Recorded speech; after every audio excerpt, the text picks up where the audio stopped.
बिस्मिल्लाहिर्रहमानिर्रहीम। आपको मालूम होगा कि ऑलमोस्ट एक साल हो चुका है इसराइल का जुल्म व सितम नहीं रुका। अब तो इसराइल लबनान, यमन को भी टारगेट बनाया है और बड़े बड़े जो लीडरान थे उनको शहीद कर चुके हैं।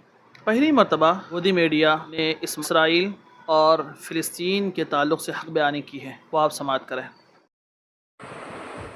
इजराइल देश वर्ष 1948 में बना था, यानी इजराइल और भारत का निर्माण लगभग एक साथ हुआ है। हमें आजादी मिली है 1947 में और इजराइल का भी गठन हुआ है 1948 में। उससे पहले सैकड़ों वर्षों तक इस पूरे क्षेत्र पर फिलिस्तीन के मुसलमानों का ही नियंत्रण था। तो अब यहां यह बात स्पष्ट हो गई कि इजराइल तो 1948 में बना है। 48 से पहले क्या था? 48 से पहले यहां अरब के मुसलमानों का ही कब्जा था। वर्ष 1517 में इस क्षेत्र में 98% मुसलमान और सिर्फ 1.7% यहूदी रहते थे। 1882 में 92% मुसलमान और 8% यहूदी रहते थे और वर्ष 1917 में भी इस क्षेत्र की कुल आबादी में 91% मुसलमान थे और सिर्फ 8% यहूदी थे। यानी हमेशा से मुसलमानों का इलाका रहा है। हमेशा ही 1917 तक 90% से ज्यादा आबादी मुसलमानों की थी। उस समय इजराइल का नक्शा ऐसा हुआ करता था जिसमें लगभग सभी इलाके फिलिस्तीन के पास थे और यहूदी धर्म के लोगों ने यहां एक तरह से शरण ली हुई थी। तो फिलिस्तीन का असल में जो पूरा असली नक्शा है वो ऐसा था और यहूदी जो थे वो यहां शरणार्थी थे। यह बात भी सही है कि जब इस क्षेत्र पर फिलिस्तीन के मुसलमानों का नियंत्रण था तब उन्होंने कभी भी यहूदी धर्म के लोगों को वहां बसने से रोका नहीं। यहूदी धर्म के लोग जब शरणार्थी के तौर पर इस क्षेत्र में अपने परिवारों के साथ आए तो फिलिस्तीन के मुसलमान उनका स्वागत करते थे और उस समय तक फिलिस्तीन के मुसलमानों और यहूदी धर्म के लोगों के बीच कड़वाहट नहीं थी। ये स्थितियां पहले विश्व युद्ध के बाद बदलनी शुरू हुई। यानी जो भाईचारा था यह फर्स्ट वर्ल्ड वॉर के बाद टूटना शुरू हुआ जब पश्चिमी देशों में यहूदियों के खिलाफ बड़े पैमाने पर हिंसा हो गई। पश्चिमी देश मतलब वो देश जो ईसाई धर्म को मानते हैं, जो क्रिश्चियनिटी को मानते हैं और क्रिश्चियनिटी को मानने वाले जो लोग हैं वो यहूदी धर्म से नफरत करते थे क्योंकि उन्हें लगता है कि जीसस क्राइस्ट की जो हत्या है वो यहूदी धर्म के लोगों ने की थी, यहूदियों ने की थी। इसलिए इन दोनों धर्मों के बीच हमेशा दुश्मनी थी।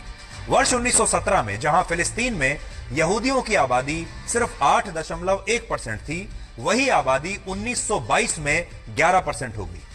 1931 में बढ़कर 17% हुई, 1936 में 28% हो गई और फिर 1947 में 32% यहूदी यहां रहने लगे। फिलिस्तीन में अचानक से यहूदियों की आबादी में इसलिए वृद्धि हुई क्योंकि पश्चिमी देशों में यहूदियों पर बहुत जुल्म हो रहे थे, उन्हें मारा जा रहा था और वो अपनी जान बचाने के लिए फिलिस्तीन में शरणार्थी के रूप में आने लगे।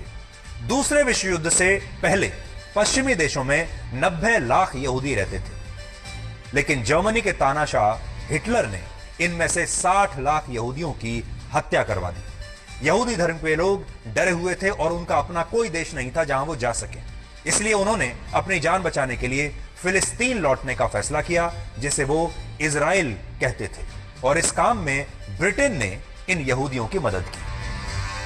भारत की तरह ब्रिटेन ने वर्ष 1917 में फिलिस्तीन को अपना गुलाम बना लिया था। तो जैसे हम गुलाम थे ब्रिटेन के, वैसे ही फिलिस्तीन भी ब्रिटेन का गुलाम देश था। आप अगर देखेंगे 100 इयर्स बैक, 100 साल बाद, 200 साल पहले, 300 साल पहले, सब जगह ये कॉमन रूल था, कॉमन लॉ था। अगर एक देश हमला करता है और जीत जाता है तो उसका होता है। दुनिया भर में ऐसा है, दुनिया भर में हिंदुस्तान में हो या अमेरिका में हो या इन सब जगह। लेकिन जब वर्ल्ड वॉर आई ना, वर्ल्ड वॉर 1, वर्ल्ड वॉर 2, तो एक कानून बना, इसके बाद बाउंड्रीज बन गई। प्रॉब्लम है हम जानते ही नहीं, हम कानून जानते ही नहीं, हम मुसलमान पढ़ते ही नहीं। अल्लाह ताला बोलते इकरा, हम बोलते ला इकरा। जब कानून बन गया वर्ल्ड वॉर 1 और वर्ल्ड वॉर 2 के बाद, उसके बाद आप ये पुराना कानून यहां नहीं ला सकते। और जो इजराइल जो कर रही है वो वर्ल्ड वॉर 1 और 2 के बाद कर रही है, समझे आप। और जो बेलफोर्ड जो ब्रिटिशर्स ने दुनिया का 1/3 हिस्सा 1/3 वर्ल्ड को रूल किया इलीगली। उस टाइम कानून बन चुका था, वर्ल्ड वॉर 1 खत्म हुई थी, 2 चल रही थी, कानून बन, लेकिन फिर भी वो कर रहे थे, बोल रहे थे हम दुनिया को अच्छा करने जा रहे।